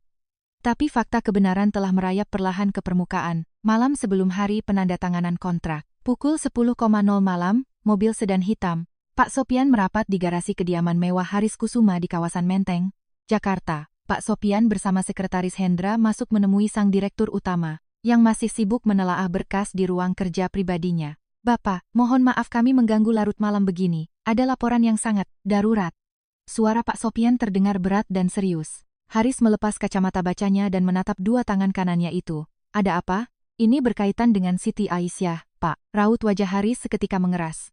Kalau bahas masalah dia lagi, Bapak, tolong lihat ini dulu. Sela Pak Hendra sambil meletakkan tablet di atas meja Haris dan memutar video rekaman CCTV orisinal. Video diputar. Haris melihat dirinya yang terhuyung dan Aisyah berlari, memeluknya dari samping dengan penuh kehati-hatian. Cara Aisyah mengambil dokumen yang berhamburan juga terlihat seperti gestur menyelamatkan kertas tersebut, bukan menyembunyikannya. Ini video yang tempo hari, kan? Ini adalah video aslinya, Pak. Yang diserahkan oleh Pak Bima kepada Bapak adalah video yang sudah dimanipulasi dengan cara memotong durasinya. Jelas, Pak. Sopian seraya menunjukkan log history akses komputer Bima dari tim keamanan. Haris menatap nanar layar tersebut. Dan bukan hanya itu, Pak Haris, tambah Pak Hendra. Kami memulihkan rekam jejak email. Sebulan lalu, catatan Aisyah yang menemukan kejanggalan dalam draft kontrak dikirimkan lewat email, tetapi log email itu diintersep oleh Pak Bima sebelum sampai ke meja Bapak. Lalu di rapat eksekutif, Bima mempresentasikan temuan Aisyah itu sebagai temuan divisinya sendiri. Tangan Haris Kusuma mengepal kuat. Urat-urat di punggung tangannya menonjol, marah. Aku benar-benar sudah ditipu hidup-hidup. Belakangan ini kesehatan Bapak memang sering menurun, dan Pak Bima memanfaatkan kepanikan serta kecurigaan psikologis Bapak untuk menyingkirkan Aisyah. Mata Haris terpejam rapat. Bayangan wajah bingung dan terluka Aisyah saat ia usir dari ruangannya kembali menghantui. Gadis itu dipaksa kembali mengepel lantai karena kebohongan yang ia percayai. Dan masih ada satu hal yang paling fatal, Pak. Pak Hendra menaruh sebuah kertas yang dipenuhi selotip di atas meja. Itu adalah kertas yang direkatkan oleh Aisyah semalam. Ini adalah draft yang disiapkan Pak Bima untuk penandatanganan besok pagi. Aisyah menemukannya di tempat sampah dan merekatkannya karena Bima sengaja merobeknya. Haris menajamkan matanya membaca barisan kalimat di kertas kumal tersebut. Wajahnya seketika pucat memutih. Hak operasional menjadi 7 tahun. Tanggung jawab ganti rugi disamarkan menjadi risiko pihak pertama, NKJ Group. Dan yang paling parah, mereka menyelipkan core teknologi kita di item transfer. Haris memukul meja. Kalau aku sampai menandatangani ini besok pagi, aku akan menyerahkan masa depan perusahaan ini ke tangan orang asing. Siti Aisyah mencoba memperingatkan sekretariat tentang ini, tapi ia diadang oleh Pak Bima. Haris menyandarkan punggungnya ke kursi dengan napas berat. Ia menyadari betapa fatal kebodohannya. Pengkhianat sebenarnya bukan Aisyah, melainkan eksekutif kepercayaannya, Bima Aryateja. Betapa bodohnya aku, lirih Haris. Bapak, tidak ada waktu untuk menyalahkan diri sendiri. Besok pagi acara penandatanganan. Kita harus menghentikan pengkhianatan ini. Haris membuka matanya lebar-lebar. Tatapan layu pria sakit itu telah berubah menjadi tatapan tajam seekor singa tua yang siap menerkam. Panggil Siti Aisyah, sekarang juga. Pastikan dia hadir besok pagi, mendampingiku. Baik, Pak. Saya akan meneleponnya. Pak Hendra baru akan mengangkat teleponnya. Ketika Haris mengangkat tangannya, biar aku saja. Aku yang akan memintanya secara langsung. Pukul 11.00 malam. Di dalam kamar kontrakan sempitnya, Aisyah masih terjaga. Pikirannya kalut membayangkan hari esok di mana dokumen penghancur perusahaan itu akan disahkan. Sementara dirinya tak berdaya. Tiba-tiba, ponsel usangnya berdering, nomor tak dikenal. Halo, Aisyah, ini saya, Haris Kusuma. Aisyah tersentak dan otomatis berdiri tegak saking terkejutnya. Pak Direktur Utama, apa Anda belum tidur? Belum Pak, ada perintah yang bisa saya kerjakan? Saya ingin minta maaf padamu, Aisyah. Saya telah meragukanmu dan terhasut oleh kebohongan. Suara Haris yang berwibawa kini terdengar bergetar menahan penyesalan. Aisyah kehilangan kata-kata. Seorang direktur utama konglomerat menelpon tengah malam hanya untuk meminta maaf kepada cleaning service. Saya tidak mengerti maksud Bapak. Saya yang banyak salah, kamu tidak melakukan kesalahan apapun. Sayalah yang berdosa. Aisyah, tolong, datanglah ke kantor pusat jam 9 pagi besok, langsung ke ruang VIP. Saya membutuhkanmu di sisiku saat penandatanganan. Tanpamu, kontrak ini tidak boleh dilanjutkan. Air mata Aisyah runtuh. Perasaan terhina, lelah fisik, dan sakit hati selama sebulan terakhir tumpah menjadi isak tangis yang tertahan. Baik Pak, saya akan datang. Malam itu, Aisyah tak bisa tidur. Ia membuka lemarinya, mengeluarkan kembali setelan jas hitam lamanya yang kemarin sempat ia pakai. Ia membersihkan debunya dan menyetrikanya dengan rapi. Ia lalu mengambil buku catatannya yang sempat dirusak Bima, memastikan semua amunisinya siap. Besok, ia akan berangkat menuju medan perang sesungguhnya. Di sisi lain kota Jakarta, Bima Aryateja sedang meminum segelas wine di apartemen mewahnya. Draft manipulatif sudah tercetak rapi, delegasi sudah siap, semuanya sudah diatur. Tamat riwayatmu, Haris. Sebentar lagi posisi dirut jadi milikku, dan kuli sapu itu akan mengepel lantai sampai tua, tawanya pongah. Tapi Bima tidak sadar, sekretaris pribadinya di kantor saat ini sedang duduk, berkeringat menatap layar komputer. Di tangannya ada sebuah flash disk. Sekretaris itu memegang bukti rekaman suara Bima yang menyuruhnya mengubah pasal-pasal kontrak dan memasukkan kortek perusahaan. Ia dilema. Jika ia menyerahkan ini, Bima akan dipenjara. Tapi jika ia diam, perusahaannya hancur. Malam itu, hati nurani si sekretaris sedang diuji. Pagi hari penandatanganan kesepakatan final, MOU, pukul 8.30 pagi, Aisyah tiba di gedung NKJ Group. Lobi dipenuhi wartawan media bisnis, dekorasi bunga mahal, di mana-mana, dan para eksekutif berjas mondar-mandir. Saat Aisyah melintasi lobi dengan setelan jas hitamnya, orang-orang berbisik, sinis. Itu si Siti Aisyah kan? Bukannya dia udah dikasih kerjaan ngepel lagi? Ngapain pakai jas ke sini? Paling mau cari muka lagi ke direktur utama. Mengabaikan cemoohan itu, Aisyah menaiki lift ke lantai 3. Jantungnya berdebar, kencang menembus tulang rusuk. Di depan pintu ruang konferensi VIP lantai 3, Haris Kusuma telah menunggunya. Melihat Aisyah, wajah tua itu menyiratkan kelegaan luar biasa. Kamu datang nak. Selamat pagi, Pak Haris. Haris menatap dalam mata Aisyah. Sekali lagi, saya sungguh minta maaf. Mata tua, ini telah buta dan membiarkanmu menderita. Sudahlah Pak, yang terpenting sekarang adalah menghentikan kehancuran perusahaan ini. Haris mengangguk tegas. Hari ini, di meja itu, kamu yang punya panggung. Bongkar semua kebusukan draft kontrak itu di depan mereka. Saya serahkan punggung saya padamu, saya akan berikan segalanya, Pak. Pukul 10.00 pagi, pintu ganda ruang pertemuan terbuka. Lampu flash kamera. Wartawan menyala bertubi-tubi. Delegasi Timur Tengah telah duduk, berhadap-hadapan dengan Dewan Direksi NKJ Group. Di depan mereka tergeletak, dokumen tebal bersampul kulit mahal, draft final perjanjian. Bima Aryateja berdiri tak jauh dari mimbar tanda tangan, membusungkan dada, layaknya pahlawan perusahaan. Senyum congkaknya membingkai raut wajahnya. Tiba-tiba, dari pintu utama, Haris Kusuma melangkah masuk dengan tenang. Dan, tepat di sampingnya, berjalan Siti Aisyah. Seketika senyum Bima luntur, digantikan oleh ekspresi horor. Bisik-bisik, kebingungan melanda meja direksi. Loh, bukannya perempuan itu udah dipecat dari tim? Kenapa Pak Direktur malah menggandengnya masuk? Haris berjalan ke tengah ruangan, lalu berbicara dalam bahasa Inggris kepada pihak delegasi. Hadirin sekalian. Sebelum membubuhkan tanda tangan penutup, saya meminta pakar analisis eksekutif kami untuk meninjau detail teknis dokumen ini sekali lagi. Ketua Delegasi Timur Tengah mengernyitkan dahi tapi lalu mengangguk elegan. Silakan, kehati-hatian adalah kunci. Aisyah maju selangkah ke arah meja tempat draft final itu berada. Tangan Aisyah, yang terbiasa memeras kain pel itu kini dengan lantang membalik halaman dokumen. Triliunan rupiah. Suaranya terdengar jernih, menggema di seluruh penjuru ruangan. Saya akan menyoroti poin-poin anomali di dalam draft final ini. Aisyah mulai merujuk pada catatan di bukunya. Pertama, Halaman 5 klausul hak operasional. Pada draft awal kita sepakat di angka 5 tahun. Namun entah bagaimana, di draft final ini tertulis 7 tahun. Seluruh ruangan mendadak hening bak kuburan. Delegasi Timur Tengah buru-buru membalik halaman dokumen mereka. Kedua, halaman 8 terkait ganti rugi. Terdapat perubahan redaksi di mana frasa penanggung beban tidak spesifik. Jika dianalisis menurut hukum dagang internasional, ini artinya 100% liabilities tanggungan risiko dialihkan secara sepihak ke pundak NKJ Group. Bima Aryateja pucat pasi. Keringat dingin sebesar biji jagung mengucur dari dahinya. Para direksi NKJ Group kasak kusuk panik. Dan yang terakhir, halaman 12 transfer teknologi. Terdapat sisipan item core, teknologi milik perusahaan kami yang dilampirkan tanpa persetujuan verbal sebelumnya. Item ini, secara mutlak, tidak pernah menjadi objek penyerahan. Ketua Delegasi Timur Tengah membanting bolpoinnya ke meja dan berdiri. Tunggu, dulu. Kami memang menyetujui masa operasional 5 tahun.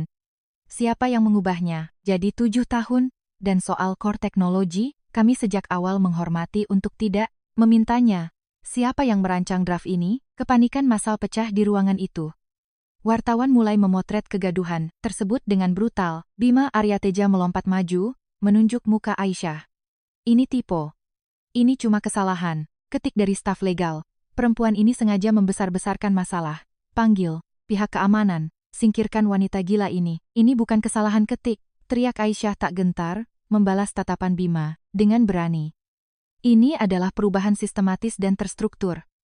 Hak operasional, ganti rugi, transfer teknologi, semuanya disabotase. Apa buktinya? Atas dasar apa kuli sapu sepertimu menuduhku? Raung Bima, urat lehernya menonjol. Tepat pada detik itu, pintu ruang rapat kembali terbuka perlahan. Sekretaris pribadi Bima berjalan masuk dengan tubuh gemetar, tangannya menggenggam erat sebuah flash disk. Semua mata menatap sekretaris itu. Haris Kusuma bertanya, ada apa? Pak Direktur Utama. Suara sekretaris itu serak. Di dalam flash disk ini, terdapat rekaman suara instruksi lisan dari Pak Direktur Bima Aryateja, serta log history pengeditan dan manipulasi dokumen yang membuktikan bahwa draft itu sengaja diubah oleh beliau secara sadar.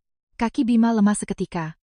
Kamu, berani-beraninya, tanpa membuang waktu, Haris memerintahkan asistennya untuk menancapkan flash disk itu ke laptop yang tersambung ke pengeras suara ruangan. Dan dari speaker, suara Bima Aryateja menggema di ruangan besar tersebut. Rekaman suara, ubah masa hak operasional jadi 7 tahun, masukin ke catatannya aja biar mereka nggak sadar.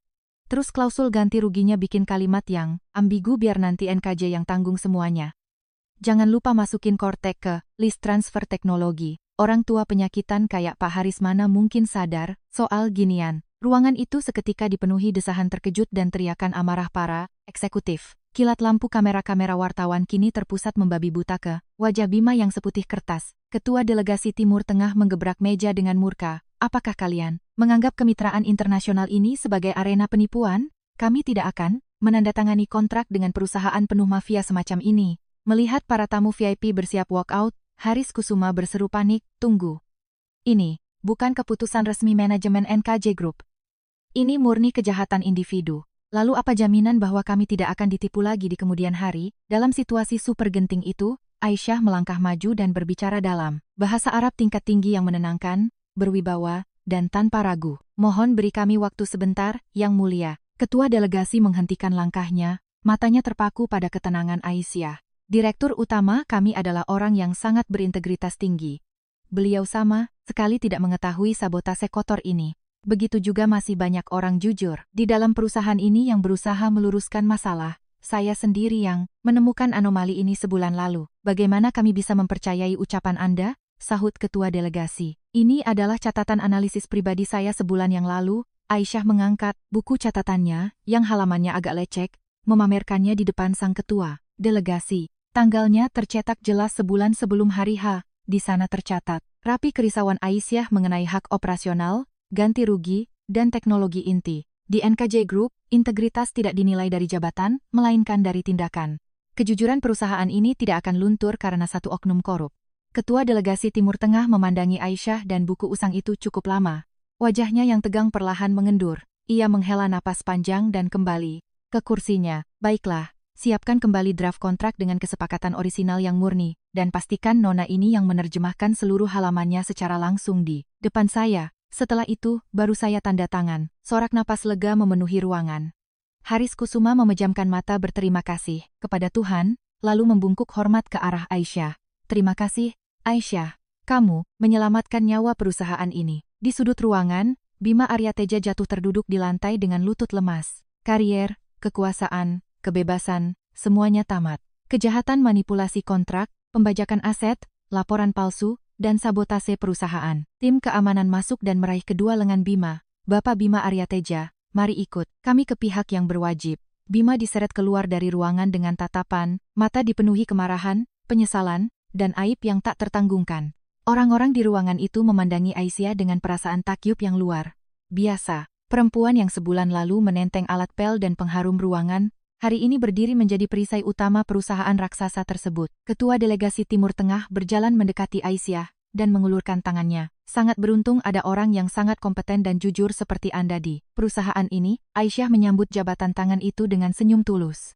Terima kasih, Sir. Sore harinya, kontrak orisinal selesai dicetak ulang. Kedua belah pihak menandatanganinya dengan lancar. Di setiap detik proses itu, Aisyah berdiri tegap di samping Haris Kusuma, menjadi mata dan telinganya. Kini, dia bukan lagi petugas cleaning service. Dia bukan lagi manusia transparan. Di ujung lorong, Siti Aisyah kini berdiri tegak menyandang namanya sendiri, dengan martabat yang utuh. Beberapa hari pasca penandatanganan kesepakatan bersejarah itu, Bima Aryateja dipecat secara tidak hormat dan diserahkan ke pihak kepolisian. NKJ Group kembali menikmati masa tenangnya dengan euforia kemenangan.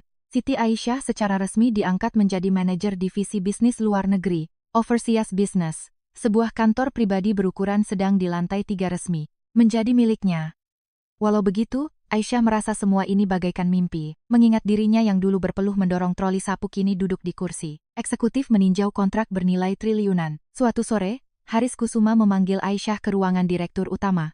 Begitu Aisyah masuk, Haris sedang berdiri memunggungi meja, menatap senja Jakarta dari jendela raksasa ruangannya. Silakan duduk, Aisyah. Aisyah duduk dengan sopan di sofa tamu. Haris berjalan mendekat dan duduk di sofa di seberangnya. Bagaimana adaptasi di jabatan barumu? Semuanya lancar? Lancar, Pak Haris. Ini semua berkat dukungan Bapak, bukan dukunganku. Ini murni hasil dari kepandaianmu sendiri. Haris terdiam sejenak, menatap cangkir teh di mejanya, sebelum akhirnya bertanya dengan nada yang jauh lebih melunak. Aisyah, ada satu hal yang ingin kutanyakan padamu, boleh? Tentu saja, Pak, silakan. Ayahmu dulu berbisnis ekspor-impor, kan? Aisyah mengangguk, sedikit terkejut dengan topik tersebut. Iya, Pak. Beliau merintis CV perdagangan kecil-kecilan di kawasan pelabuhan. Kapan beliau berpulang? Saat saya masih kelas 1 SMA. Serangan jantung mendadak. Suara Aisyah bergetar, tipis. Setiap kali membahas soal ayahnya, luka lama itu masih terasa basah. Haris menatap Aisyah dengan perasaan yang tak dapat dijelaskan. Sejak pertama kali melihat gadis ini, ada sesuatu yang menarik hatinya secara tak kasat mata, semacam keakraban batin, rasa nyaman, dan entah kenapa, rindu yang tak beralasan. Bapak sakit lagi? Tanya Aisyah cemas melihat raut sedih di wajah pimpinannya. Tidak, aku tidak apa-apa. Hanya saja, entah kenapa, setiap melihatmu, hatiku terasa berdesir, membuatku teringat pada masa lalu yang sangat jauh. Tiba-tiba, tas bahu Aisyah yang disandarkan di tepi sofa, tergelincir jatuh ke lantai. Isinya berhamburan ke atas karpet tebal. Pulpen, buku catatan, alat, makeup sederhana, dan sebuah dompet kulit usang. Ah, maafkan saya. Aisyah buru-buru menunduk untuk memungutinya. Haris yang duduk di depannya, juga refleks membungkuk untuk membantu memungut barang Aisyah. Saat itulah, dari selipan dompet usang yang terbuka, selembar foto lama meluncur jatuh. Haris memungut foto tersebut, dan sedetik kemudian, gerakannya terhenti kaku. Di dalam foto itu, tampak seorang pria berusia 30-an tersenyum lebar dan bahagia.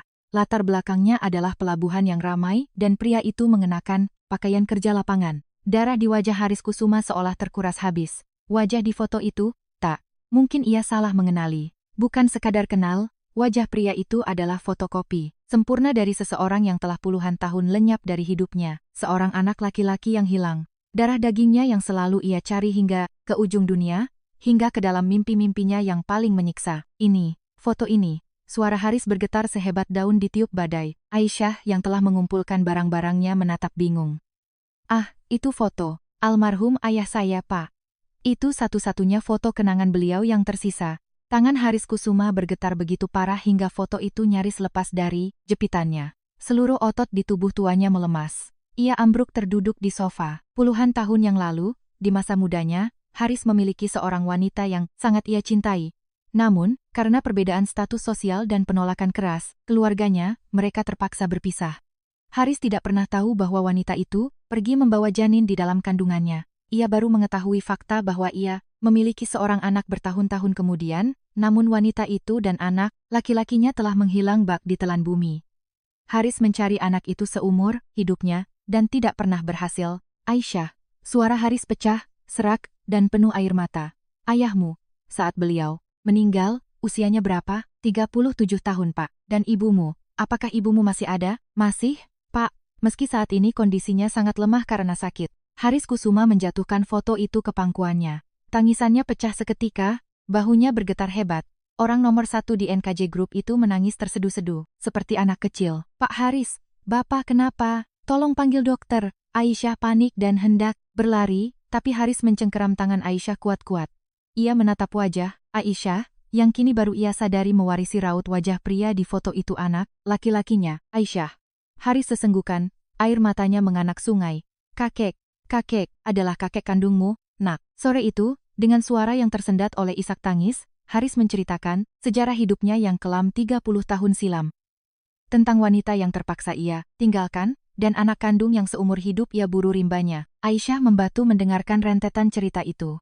Sulit dipercaya, namun masuk akal. Semua rasa kehangatan aneh dan insting melindunginya terhadap Haris, semua kedekatan tak kasat mata di antara mereka sejak kejadian EpiPen itu, kini menemukan benang merahnya.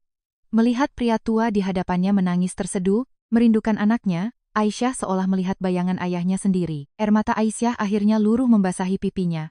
Darah yang mengalir lebih kental daripada air. Beberapa hari setelah pengungkapan yang emosional itu, Haris kembali memanggil Aisyah, bukan di kantor, melainkan ke ruang kerja di rumah pribadinya. Haris menatap cucu kandungnya itu dalam-dalam, lalu memohon dengan suara bergetar, Aisyah, kakek minta satu hal darimu, bukan sebagai karyawan perusahaan, tapi sebagai bagian dari keluarga. Maukah kamu berada di sisi kakek selamanya?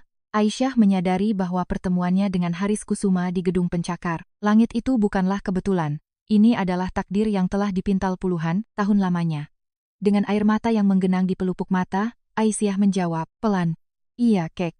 Aisyah akan selalu di sini. Beberapa minggu kemudian, Aisyah melangkah memasuki lobi NKJ Group. Tapi kali ini, ia bukan masuk mendorong troli hijau berisi alat pel dan karbol pembersih. Ia juga tidak berjalan dengan kepala tertunduk mengaburkan eksistensinya. Aisyah berjalan perlahan dan berhenti di sudut lorong koridor basement. Di sana, terparkir sebuah troli kebersihan yang dulu menjadi temannya selama setahun. Terakhir, Aisyah menatap gagang troli itu lekat-lekat. Gagang besi yang dingin itulah yang menjadi tumpuannya untuk bertahan hidup. Selama ini, di tempat ini ia dicibir, di tempat ini ia dianggap lebih rendah dari lantai yang ia pel, tapi di tempat ini pula semua keajaiban itu bermula. Aisyah perlahan mengulurkan tangannya, menyentuh dan mengusap gagang troli itu untuk terakhir kalinya. Kemudian, ia menarik tangannya dengan lembut. Di saat yang bersamaan, dari arah lift lobi utama, Haris Kusuma melangkah turun, menghampiri cucunya. Ia menatap cucunya yang sedang berdiri merenung menatap troli itu dengan mata penuh kasih. Pasti sangat berat dan sepi. Ya, berjuang sendirian, ucap Haris pelan dari belakangnya. Aisyah menoleh. Tak menjawab dengan kata, melainkan dengan senyuman kecil dan anggukan pelan. Mulai sekarang, kamu tidak perlu lagi menanggung segalanya sendirian, nak, ujar sang kakek. Aisyah melepaskan pandangannya dari troli tersebut, lalu berjalan tegap, berdampingan bersama kakeknya menuju lobi utama. Cahaya mentari pagi Jakarta, tumpah ruah dari dinding kaca lobi, menyinari punggung Aisyah dengan hangat. Meski hidupnya bermula dari titik paling dasar, namun dari titik terendah itulah, ia menemukan suaranya yang sejati, serta takdir keluarga yang telah lama terputus. Aisyah berjalan perlahan dengan langkah mantap ke depan, layaknya seseorang yang tahu betul dari mana ia berasal dan kemana ia harus melangkah. Sekarang, ia bukan lagi orang tak kasat mata. Ia telah menjadi cahaya itu sendiri. Bagaimana tanggapan Anda tentang kisah Siti Aisyah? Ada seorang wanita yang hanya karena latar belakangnya sebagai lulusan SMA dan pekerja cleaning service, dianggap sebagai makhluk yang tidak kasat mata di dunia ini. Senjatanya hanyalah kemampuan bahasa asing warisan sang ayah dan hati yang jujur serta pekerja keras. Namun, Ketulusan dan kemampuan itu pada akhirnya menyelamatkan nyawa orang, bahkan menyelamatkan sebuah perusahaan raksasa dari jurang kehancuran.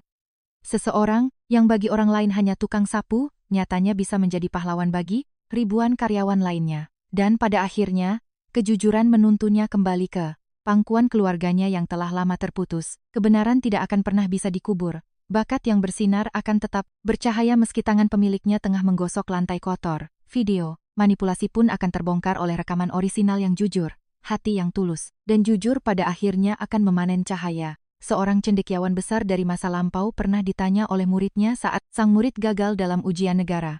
"Guru, apakah karena bakat saya memang kurang sehingga saya selalu gagal?"